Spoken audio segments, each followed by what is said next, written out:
twaganiriye na nyogokuru umurundikazi n'uwo gusaba umurundikazi n'uwo gukuya umurundikazi n'uwo gusasa umurundikazi n'uwo gusya n'uwo kuvoma rigibambewe sogokuru rigibambewe nyogokuru rigibambewe sivyo gusa. Ndabahaye ikaze mwese muri ca kiganiro imvi n'imvanda. Uno musi ikiganiro ni ikiganiro kigira gatatu.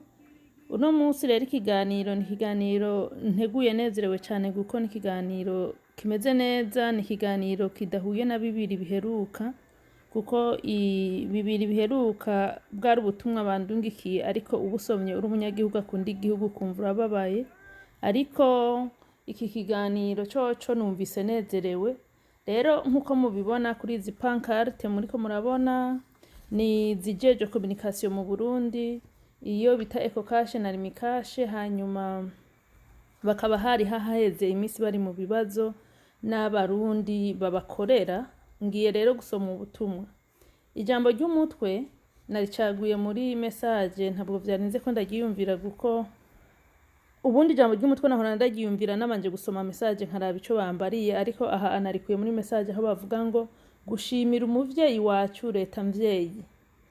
Aha rero bavuze ngo ibimenyeshejwe twebwe abasanzwe bakora urudandazwa rwo guhanahana amafaranga ya EcoCash na RimiCash, super agents and agents, dufashe kano kanya ngo dushimire umuvyeyi wacu leta mvyeyi yo yumvise amarira y'abana bayo igihe hafatwa ingingo ziducinyiza zifashwe na RimiCash hamwe na EcoCash mu gukorora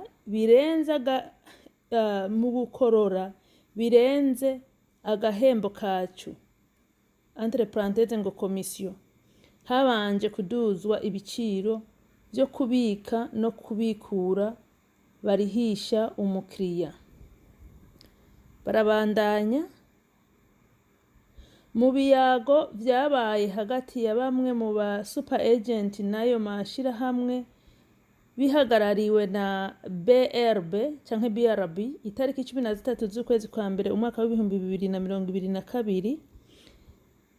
BRB yarumvirije impande zose, hama itariki 19 z'ukwezi kwa mbere umwaka wa 2022 isohora ikete ritegeka RimiCash na EcoCash guhagarika izo ngingo zitorohereza umwana w'igihugu, ariko bakazoca bicarana mu kiringo kitarenze ukwezi. Arabandanya ngo ayo mashirahamwe kugeza ubu ntarashira mu ngiro ingingo yafashwe na banki nkuru y'igihugu BRB canke BRB. Kubw'ivyo abakora ubwo rucuruzwa super agents and agents tubona ko tutoguma dukorana n'amashirahamwe atubahiriza amategeko y'igihugu cacu ciza c'u Burundi. Tukaba dufashe ingingo zikurikira. Murumviriza ingingo bafashe ingingo ngo gukura imitahe yacu muri EcoCash na RimiCash ku munsi wa kane itariki 4 z'ukwezi kwa kabiri umwaka wa 2022 kugeza bubahirije ingingo y'umuhuza wacu BRB yo kuva itariki 19 z'ukwezi kwa mbere umwaka wa 2022. Hanyuma aha banditse ngo narimwe ariko ndibaza ni 22 bivanye n'ivyo twamaze kubona. Hanyuma baravuga ngo ibisabwa bavuze ngo ibisabwa ngo dusavye abenegihugu ko batumbera ahantu hose hari biro za Limitere na Econet.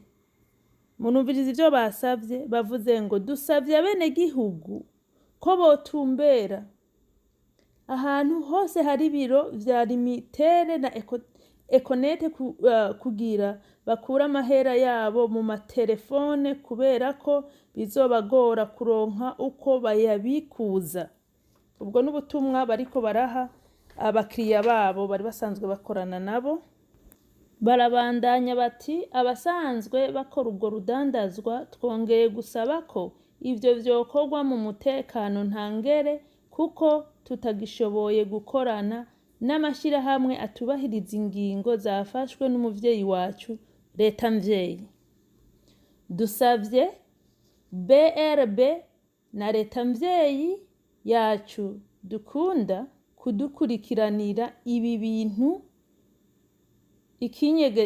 ikivyinyegeje inyuma kuko bidatahuritse. Bariko barasaba ngo basavye BRB canke BRB na leta mvyeyi yacu dukunda kudukurikiranira ibi bintu ikivyinyegeje inyuma kuko bidatahuritse. Hanyuma barabandanya bati bimenyeshejwe BRB canke BRB bimenyeshejwe ARCT ntaco nzi nimba ni ARCT ntaco nzi Ecocashe na Rimikashe, ubushikiranganji bujejwe gutumatumanako amakuru, ubushikiranganji bw'ubudandaji, ubushikiranganji bw'intwaro yo hagati mu gihugu n'umutekano, nyenicubahiro umukuru w'igihugu c'u Burundi akaba ariwe n'umugenzi w'ugwaruka. Barundi kazi, iki kiganiro canezereye kuko murumva yuko za communication twahora dusaba hagati y'abakozi ba leta n'ugwaruka murabona ko batanguye nabo kubibona. Aba bantu ba Ecocashe na Rimikashe bazanye umutahe mu gihugu kudandaza, bazanye umutahe mu gihugu bariko bakoresha abarundi, ariko mwibuke neza yuko inyungu nini y'umurengera iji wabo. Hanyuma bafashe badugiriza ko ibiciro abanyagihugu, noneho ba bantu bakoresha baca babagabanya amahera. Urumva bunguke habiri, bunguka umushahara w'abanyagihugu bakorera, bace bunguka nayo mahera yandi y'ibiciro badugije ku banyagihugu. Ubwo rero murabona yuko aba bakozi batabaye baniryo, bagiye bakitura ababijejwe ari nabo bavyeyi leta mvyeyi leta nkozi, bakitura banki nkuru y'igihugu BRB bakumvisha ubwo ico kintu. Bisigura yuko rero ni kubera iki amashirahamwe aza mu gihugu cacu ashobora gukora ibintu nk'ibi, ndetse babaha n'amategeko yo guhindura ivyo bafashe bakanka. Ibi bintu ni kubera ko ibi babikora kubera ko bari bamenyereye vya biturire.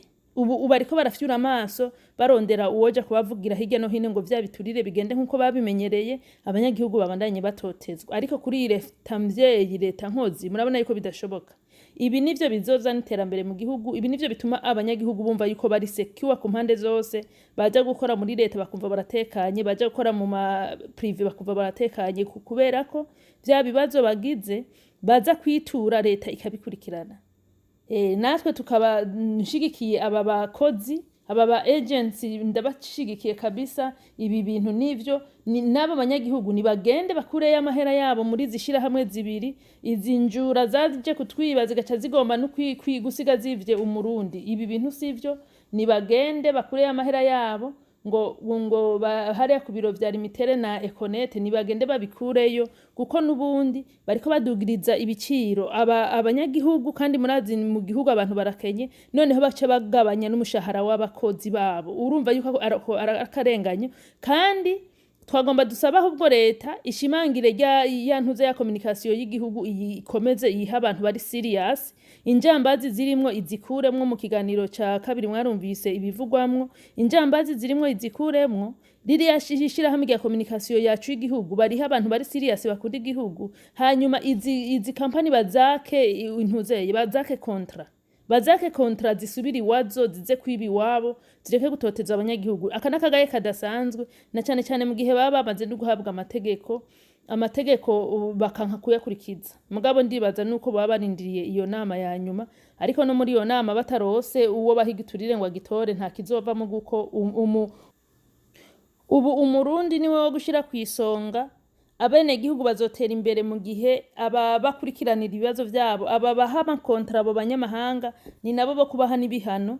Rero murumva yuko ibi ni intambwe nziza kuri leta mvyeyi leta nkozi. Tuyishimire twese yuko iriko irarabirira abana bayo, iriko irarabirira abakozi, iriko irarabirira baje mu bisanzwe n'intuzeye iyi ni korokoro. Aba badandaza bo mu mahanga baza kudandaza mu gihugu wacu ni nka korokoro, baje kudukina badusigira inyungu nkenke cyane mugabo bagatwara byinshi, ariko nivyo byinshi bagaca bagomba kubirenza ko n'umurengera ngo batware noneho n'ibisumbirije. Ariko murabona yuko ubu bitagiye kubahira, ku vy'ukuri ntibigiye kubahira. Badahinduye naho bashobora badahinduye leta ishobora no kubaka kontra ikavuga ati nimugende, kubera ugufata nabi abarundi n'abarundikazi.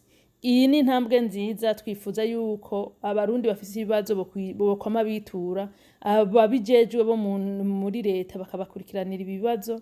Ni ibintu vyiza cane barundikazi, ni ibintu twese vyo kwishimira tukanezerwa kubona leta yumviriza abanyagihugu. Siko vyamye, mwese murabizi, ibi ni ibintu bishasha tutari tumenyereye. Tugashima rero yuko leta iriko irumviriza aba bantu ikavuga iti aba bantu banje ndabakurikirane. Kandi leta isanzwe izi akamaro k'abanyagihugu bakora, nibo batanga taxe, nibo amahera yabo adasohoka igihugu, kuko na cane cane amakampani amahera yabo bama baca bayasohora bakayatwara iwabo kuyakoresha ivy'iterambere ry'ibihugu vyabo, ntayo baba bakoresha iwacu. Mugire rero ibihe vyiza mwese, mukore subscribe, musangize video abandi, musabe nabo mubana bakore subscribe, mutange commentaire. Mugire ibihe vyiza mwese.